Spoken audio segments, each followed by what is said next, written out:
Hello, I'm Neil from Wild Elements, and over the next 3 weeks we're going to be looking at science explorers. Humans have always been curious by nature. From the very first hungry hunter-gatherers who maybe spotted a footprint and asked themselves, what made that? And where was it going, and could I eat it? Then they would have followed it and tested out their assumptions. These questions of what and when and why are the foundations of science. And they're the things that drive us to want to go and explore the world. So I'd like to ask you, do you think explorers are special people? I think myself, probably not. But I'm sure that they all share similar traits, similar characteristics. The first characteristic I think explorers probably all share is a sense of resilience. As you probably already know, not everything in life is going to go right or go your way. Do you handle this in a positive way? Being optimistic is another trait that a lot of scientific explorers will share. They have a belief that no matter how bad things get, they'll probably work out all right in the end.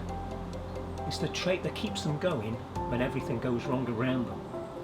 Patience is another important trait that I think a lot of explorers will share.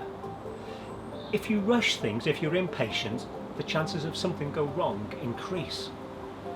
It's important to take one thing at a time.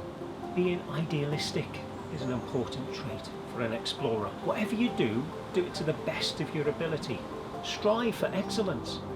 And when you finish something, when you finished your project, or when you finished your exploration, always ask yourself, what could we have done better? Courage is another important trait. It's okay to be afraid, but don't let that stop you. I think real courage is when you know you're scared of something, but you do that thing anyway. Being consistent is another trait that a lot of explorers have.